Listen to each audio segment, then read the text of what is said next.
Hey folks, thanks for checking the video out. I want to take a look at parallel processing today, but when we talk about parallel processing, the word that often follows parallel is compression. People often talk about parallel compression and use it to great effect. You can check out a video that I did on that underneath here in the description. But today I want to take a look at parallel EQ. Now this is really useful when we're talking about kind of the journey of the mix, when we want to make things pop out, when we want them to kind of sit back a little bit. We can use the mix as kind of a fluid thing, and at different points in the mix just turn up different faders that are going to give us different qualities in a certain instrument. That's what I want to take a look at now. Let's jump into some parallel EQing. Okay, so I've got my mix and I've set up a parallel EQ chain on the guitar. So the way I've done that is I've just got my guitars here, everything's going to this, all the guitars, and then I've got a send which is just going at unity, and then it's going to this guitar parallel EQ bus. So within this bus I've got the Slate Digital virtual mix rack. I like it, it's fun. And I'm taking out all the bottom end underneath like 200 Hertz, and then I'm just using a nice high-end EQ, something that's got kind of a silky top end to it, and I'm just boosting a load of top end on that EQ. So crucially here, we just want to deal with the top end in this instance. When we're parallel EQing something, we're doing it because at that point in the mix, we want to bring out a certain element. We want to bring out a certain range in the frequency spectrum. This is the kind of thing that I would bring in maybe a chorus, so we can just bring up a little bit of top end in the chorus without having to go and automate every channel or automate a plugin. We can just automate this fader. But crucially, depending on how you like to do your automation, you can just grab the fader with your mouse and just bring it up and ride it and just write that automation, which is pretty handy. I want to just play you this parallel EQ channel just to start off with so you can see what it's actually adding. So let's take a listen to the parallel EQ on its own.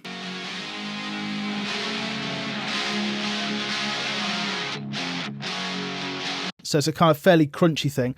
If I bring in the guitars on their own and don't have this parallel EQ engaged or have the fader all the way down, then gradually bring it up, you're going to hear the top end sparkle, the bite, start to come in.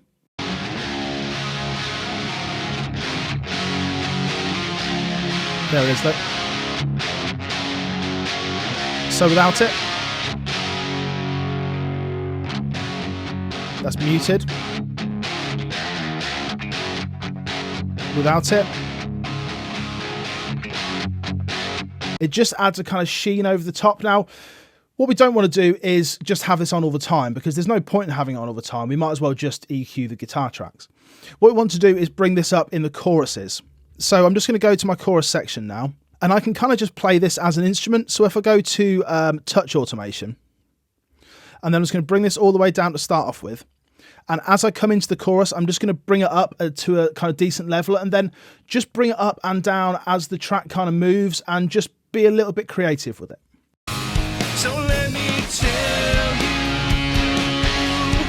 what it feels like not to know, and then I'll show you what it looks like if you go to where the solid ground is just a different shade of brown. I know that these folks, they hold the answer. I've never changed you, even for the world. Cool, so as I let go of that in touch, it just brings it straight back down.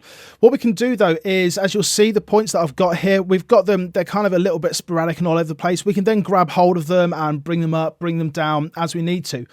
But let's just take a listen to this with the parallel EQ engaged and hear how much more life it brings in and how much life goes away when we then mute that track.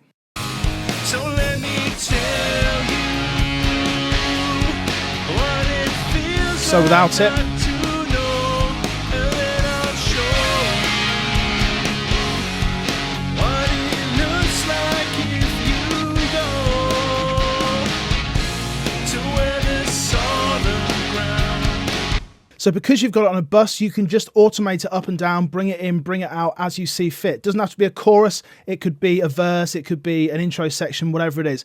And because you've got it on an automatable fader, you can then go in and have another pass at it if you want, or you can just bring down some of those nodes if we think that, I don't know, some of those were a little bit too high, then we can just go in, select them and just bring those ones down, for example.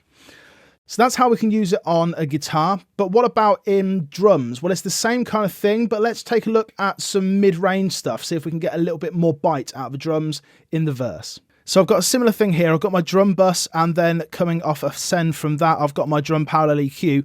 I'm doing a similar thing, but instead of using just the Neve style EQ, because it doesn't have a top, like you can't take out the top end, just using the channel EQ here, and I'm just isolating kind of the mid-range frequencies. Take a listen to this on its own. Let's just solo it and bring it up a touch. Just kind of that snap, you know? Cool. And then I'm going into Virtual Mix Rack again, and I'm using the API EQ. I'm bringing up a hefty amount of 7K, so we've got 6 dB there, and at 5K, bringing up a couple of dB there as well. Let's just take a listen when I bring this fader up. I'm not going to automate it this time. Let's just take a listen as it comes in, if we can get it to a good level where it's getting the drums to be nice and snappy. So I'll start with it all the way down and then gradually bring it in. The demon never sleeps. Here it comes.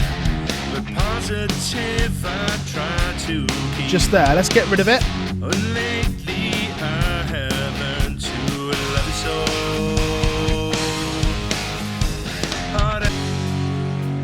The demon never sleeps, but positive I try to keep. So it may be that you think it's a bit too much, well, just back it off a touch, or you can just ride it throughout the whole track if you want. If you've got a control surface, you can just do the fader for that whole thing, do a pass of the entire track. It allows you to get a little bit more creative in a way that you can't necessarily be when you've got just a static mix going on, because automation is like the spice of a mix, isn't it? It's where we really get creative, really add just our own personal touches. The last one I want to show you is on a full mix bus, because this one is kind of cool. We can bring in a load of bottom end, and we can use a plugin that kind of has that parallel chain built into it. So I'm going to use Neutron here, Isotope's Neutron. I'm going to bring up some low end and take out some of the kind of low mids, that Pultec kind of trick. And I can just bring up the mix fader here. So I don't have to create a bus for this. I can just do it all within the plugin itself, which is really handy. So as we play the track, I'm just going to bring up this fader and hear that bottom end start to kind of blossom up a little bit.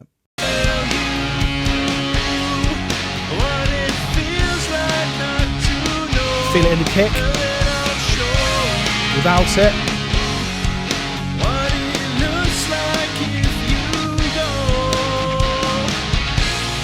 So that's without.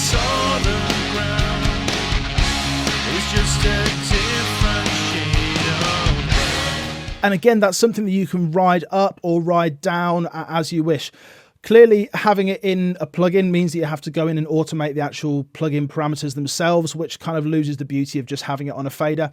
But it's just another way of doing it, so you don't necessarily have to have another bus, because in Logic, we can't actually create a bus from the main stereo output. You could send everything to a fader and then do a bus from that and send that fader to the stereo output. It's kind of another, you know, something that isn't necessary when you can just automate the plugin.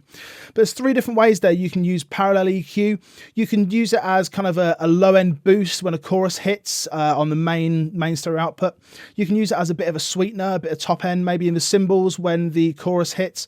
And you can use it on drums or anything that's kind of a mid-range snap, so you can bring that snap in when it needs to be kind of choppy or something needs to be accentuated.